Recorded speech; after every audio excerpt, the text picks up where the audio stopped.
Cataract surgery എന്ന് വെച്ച് കഴിഞ്ഞാൽ actually one of the earliest അല്ലെങ്കിൽ നമ്മുടെ മനുഷ്യ ശരീരത്തിൽ ചെയ്യുന്ന ശസ്ത്രക്രിയയിൽ ഏറ്റവും ഏർലിയസ്റ്റായിട്ട് അല്ലെങ്കിൽ വളരെ വർഷങ്ങൾക്ക് മുമ്പേ തുടങ്ങിയൊരു സർജറിയാണ്.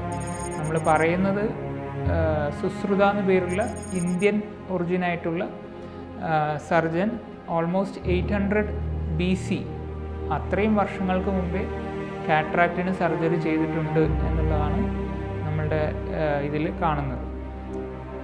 അപ്പോൾ നമ്മളിപ്പോൾ കാറ്ററാക്ട് സർജറിനെ പറ്റി പറയുമ്പോൾ കുറച്ച് വർഷങ്ങൾക്ക് മുമ്പേ വരെ കണ്ണിനകത്തുള്ള തിമിരം മൊത്തമായിട്ട് എടുത്ത് പുറത്ത് കളഞ്ഞ് കണ്ണിനകത്ത് ക്ലിയർ ലെൻസ് ഇടുന്ന പ്രൊസീജിയറാണ് ചെയ്യുന്നത്. അതായത് ഓൾമോസ്റ്റ് ഒരു 8 മുതൽ 11 മില്ലിമീറ്റർ വരെ വലിപ്പമുള്ളൊരു മുറിവ് ഉണ്ടാക്കി കണ്ണിനകത്തുള്ള തിമിരം മൊത്തമായിട്ട് എടുത്ത് കളഞ്ഞ് ക്ലിയർ ആയിട്ടുള്ള ലെൻസ് ഇടുന്ന പ്രൊസീജിയറാണ് ചെയ്തുകൊണ്ടിരുന്നത് കുറച്ച് നാളുകൾക്ക് മുമ്പേ വരെ. പക്ഷേ അങ്ങനെ ചെയ്യുന്ന സമയത്ത് മുറിവ് ഉണങ്ങാനായിട്ടുള്ള സമയം കൂടുതലെടുക്കാം. കണ്ണിനകത്തുള്ള കൃഷ്ണമണിയിൽ ഉള്ള ഷേപ്പിൽ ചെറിയ വ്യത്യാസങ്ങൾ വരാം. അപ്പോൾ നമുക്ക് അതൊക്കെ അത്രയും സർജറി കഴിയുമ്പോഴും അത്രയും ഫുള്ളൊരു വിഷൻ ക്ലാരിറ്റി കിട്ടണമെന്നില്ല. അപ്പോൾ അതുകൊണ്ട് നമ്മൾ പിന്നീട് ഈ മുറിവ് ഉണ്ടാക്കുന്നതിൻ്റെ സൈസ് വളരെ കുറച്ച്, അതിൻ്റെ ഇപ്പോൾ നേരത്തെ 1 സെൻറ്റിമീറ്ററോളം വലിപ്പമുള്ള ഇൻസിഷനിൽ നിന്ന് നമ്മൾ അതിൻ്റെ സൈസ് ചെറുതായി ഓൾമോസ്റ്റ് 2 മുതൽ 3 മില്ലിമീറ്റർ വരെ വലിപ്പമുള്ള മുറിവുണ്ടാക്കി കണ്ണിനകത്തു നിന്നുള്ള തിമിരം പൊടിച്ച് കളയുന്ന പ്രൊസീജിയറാണ് ഇപ്പോൾ കുറേ വർഷങ്ങളായിട്ട് ചെയ്യുന്നത്. അതിൻ്റെ വേറെ പേര് തന്നെയാണ് ഇപ്പോൾ ഫേക്കോ എമൽസിഫിക്കേഷൻ എന്ന് പറയും, അല്ലെങ്കിൽ minimal incision cataract surgery MICS എന്ന് പറയും, അല്ലെങ്കിൽ കീ ഹോൾ സർജറി. നമ്മൾ സാധാരണ ആൾക്കാർക്ക് മനസ്സിലാകാൻ കീ ഹോൾ സർജറി എന്ന് നമ്മൾ പറയാറുണ്ട്.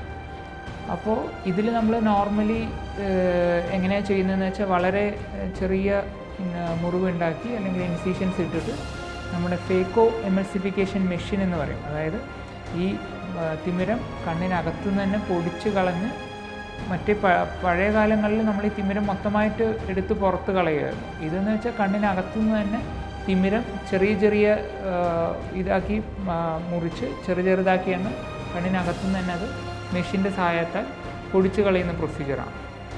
അപ്പോൾ ഇതിൽ നമ്മൾ യൂഷ്വലി ഇതിൽ എന്താ ചെയ്യുന്നതെന്ന് വെച്ചാൽ നമ്മൾ അൾട്രാസൗണ്ട് എനർജി നമ്മുടെ ഒരു മെഷീൻ, ഫേക്കോ എമൽസിഫിക്കേഷൻ എന്ന് പറയുന്ന മെഷീൻ ഉപയോഗിച്ച് കണ്ണിനകത്ത് അതിൻ്റെ അൾട്രാസൗണ്ട് എനർജി കൊണ്ട് നമ്മളുടെ കാറ്ററാക്ട് ചെറിയ പീസസ് അല്ലെങ്കിൽ പാർട്ടിക്കിൾസ് ആക്കി പൊടിച്ച് ഫുള്ള് മാറ്റിയതിന് ശേഷം വളരെ ചെറിയ ആ ഇൻസിഷനിൽ ആ മുറിവിലൂടെ തന്നെ ഫോൾഡബിൾ ആയിട്ടുള്ള ഇൻട്രാഒക്കുലർ ലെൻസസ് അല്ലെങ്കിൽ ആർട്ടിഫിഷ്യൽ ആയിട്ടുള്ള ലെൻസസ് കണ്ണിനകത്ത് ഇടും. അതാണ് കാറ്ററാക്ട് സർജറി ഇപ്പോൾ കുറേ വർഷങ്ങളായിട്ട് ചെയ്യുന്ന പ്രൊസീജിയർ. അപ്പോൾ ഇതിൻ്റെ ഒരു മെയിൻ ആയിട്ടുള്ളൊരു അഡ്വാൻറ്റേജ് എന്താണെന്ന് വെച്ചാൽ ഇത് വളരെ സേഫ് ആയിട്ടുള്ള പ്രൊസീജിയറാണ്. വളരെ ഈസി ആയിട്ട് ചെറിയ മുറിവാകുമ്പോൾ പെട്ടെന്ന് തന്നെ മുറിവ് ഉണങ്ങാനായിട്ട് അല്ലെങ്കിൽ ഹീലാവാനായിട്ട് സാധിക്കും ചെറിയ മുറിവാകുമ്പോൾ. അപ്പോൾ ഫാസ്റ്റർ റിക്കവറിയാണ്. അത് നമ്മുടെ സാധാരണ നമ്മൾ പണ്ട് കാലങ്ങളിൽ ഒരുപാട് വലിയ മുറിവൊക്കെ ഉണ്ടായിക്കഴിഞ്ഞാൽ ആദ്യത്തെ കുറച്ച് ദിവസങ്ങൾക്ക് കണ്ണിനകത്ത് അസ്വസ്ഥതയും വേദന കാര്യങ്ങളൊക്കെ അനുഭവപ്പെടുന്നു. ഇത് വളരെ ഈസിയർ ആയിട്ടുള്ള ഹീലിംഗ് ആണ്. പ്ലസ് പിന്നെ നമുക്ക് ബാക്കി ഇത് വളരെ എഫിഷ്യൻ്റ് ആയിട്ടുള്ള സർജറിയാണ്. അപ്പോൾ ഇതിനെയാണ് നമ്മൾ usually key hole cataract surgery എന്ന് പറയുന്നത്. പിന്നെ എന്താണിപ്പോൾ അങ്ങനെ ഇരിക്കുകയാണ് നമ്മളിപ്പോൾ കണ്ണിനകത്ത് ഇപ്പോൾ ലേസർ കാറ്ററാക്ട് എന്ന് പറയുന്ന ലേസർ ഉപയോഗിച്ച് നമ്മൾ കണ്ണിൻ്റെ കാറ്ററാക്ട് സർജറി ചെയ്യുന്ന പ്രൊസീജിയറാണ് ഇപ്പോൾ ലേറ്റസ്റ്റ് ആയിട്ട് നമ്മൾ ചെയ്യുന്നത്. അത് ഓൾമോസ്റ്റ് ഒരു 10 വർഷം മുമ്പേ 2010 കണ്ണിൽ ഈ ലേസർ ഉപയോഗിച്ചുള്ള കാറ്ററാക്ട് സർജറി ചെയ്തു തുടങ്ങിയത്.